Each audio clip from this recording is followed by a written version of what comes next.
So as most of you know, for the past couple of years, we've kind of taken our social media and upped the ante with that a lot by doing a lot of, promotional videos, job site updates, hype videos, educating you guys a little bit, and we owe all of that to the guy behind the camera filming right now.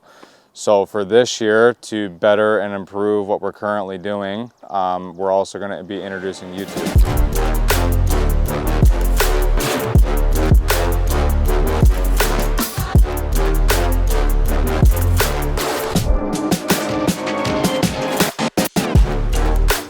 So with YouTube, it's more so going to be of an educational platform. If we get a client or two out of it, that's great. But for me as a business owner, it's really so that I can continue to build the A-team.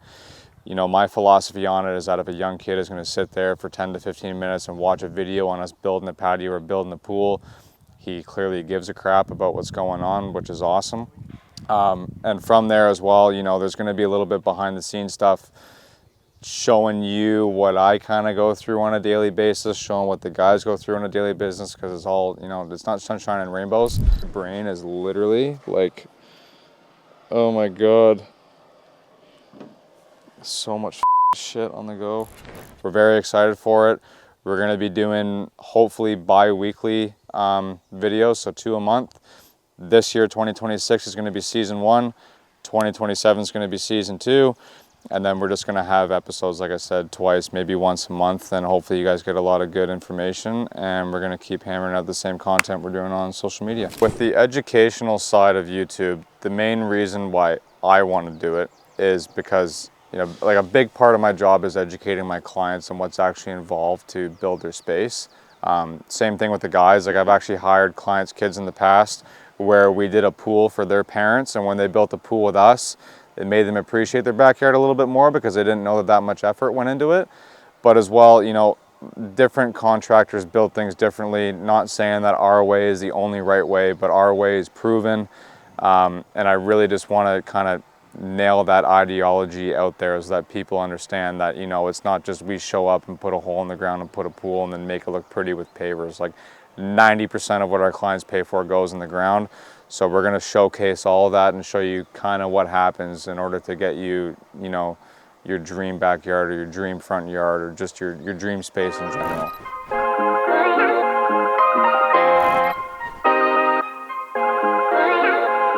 Hey guys, so we're here at the spring show at Bradford Greenhouse. Come check out the booth, got a couple cool things in here. The stone that we laid this year is the new terrazzo line by Teco. Mineral white was a color last year, however this year the new Stardust beige is new. I'd like to think we're the only ones that have it right now, and then to kind of complement that, we have the raw Finado pillars on either side with the York cap. Got some furniture on display, previous projects, machine for the kids to kind of climb on and get pictures with. Got our talented designer Julie here, got some great promos going on, and we're looking forward to a great show. Got my steel toes Converse on today.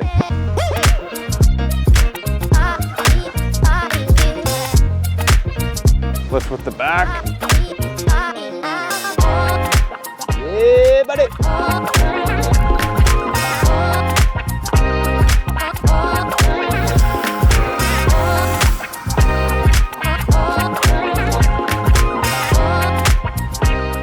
Just fits. Like I'm glad I discovered these legs have extensions. What a bed. It's perfect. That is meant to be. Meant to be. Let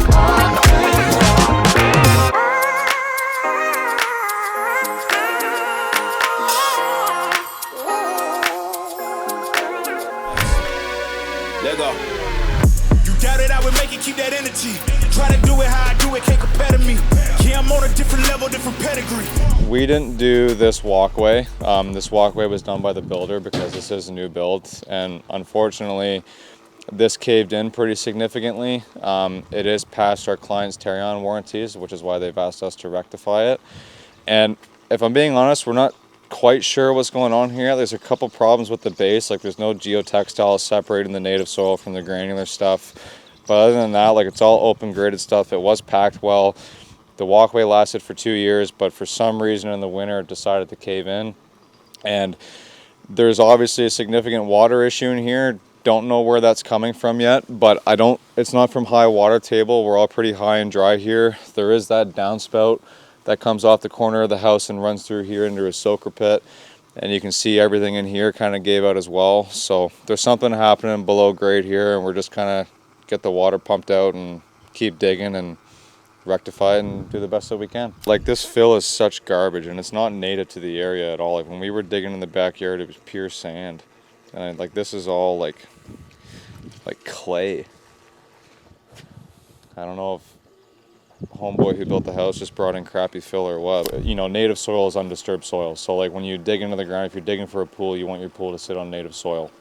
So when we were digging in the backyard, the native soil here is pure sand, and you start digging into this and it's pure clay, which leads me to believe, like, since we're close to the foundation of everywhere here, they obviously have to dig a much bigger hole in here when they're building and whatnot. So rather than, you know, backfilling it properly with 3/4 for around the weeper and sand coming up, they probably just used what they had or brought it in from other sites, because the guy who built this place did a lot of the homes in the area.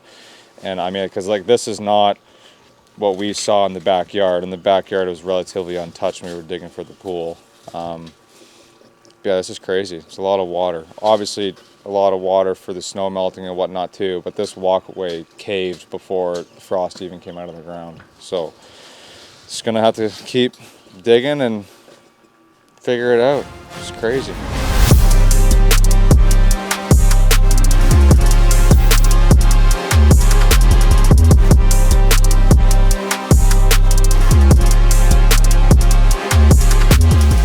What we found out was that you can see right here where this cap is, that's a shutoff for the water main, and then you got the hydrant down there. So main service runs through here in the center. They clearly teed off here, tapped it into the main, ran it towards the house, and then just backfilled it with crappy material. Because when the guys were digging, we did a test pit right beside the walkway, as you could see, got to bone dry soil, nothing was wrong. That downspout, took it apart, fished a line down and dug beside the driveway, and it actually goes parallel with the asphalt and then shoots across over there. Everything in there was fine. And also on the far side of the walkway, it was sunk a bit too. So I just think, you know, at the end of the day, it was builder error, it wasn't landscaper error. We actually know them and they do good work. But they just put a bunch of, you know, soil in there that shouldn't have been in there, and it kind of just collapsed over time and created its own swale, inevitably went through the walkway, and now it's all fixed and tickety-boo.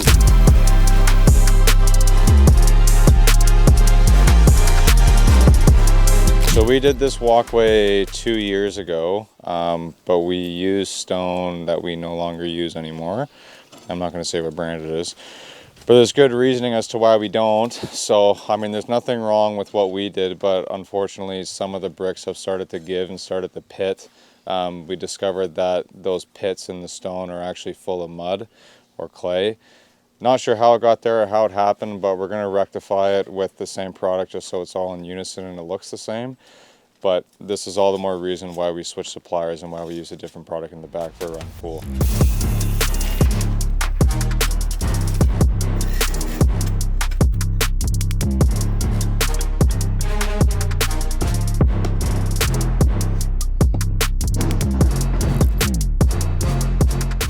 The stone that we just took out right here had a small little hairline crack in it, and you can see that we had to fight tooth and nail to get it out. So what's important when you're doing sand is, you know, you're probably seeing guys just use a regular tamper, put snow fence on the ground, or, you know, whatever other jimmy rig is out there.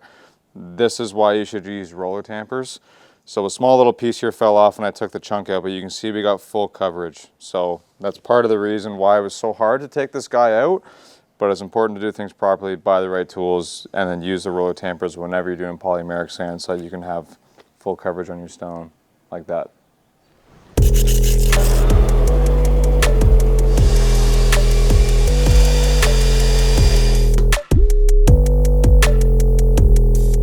So now we're back at the showcase project on Midvis for our good clients. As most of you saw from the video, we did start this project in the very late fall of last year. It would have been like end of November. And it's kind of hard to believe, but we did bang out this project in 10 days. As soon as those 10 days were over, we got hit with snow. which kind of screwed us over because we weren't able to do a lot of the finishing touch stuff here. So now the boys are back doing sand on the porches, doing small rectifications with winter maintenance that happened, like the plow guy knocked off the cap on the step. And then we're going to be back probably in a few weeks or so to do some drainage in the backyard and take care of more issues that they're having, and then roll into the bigger stuff.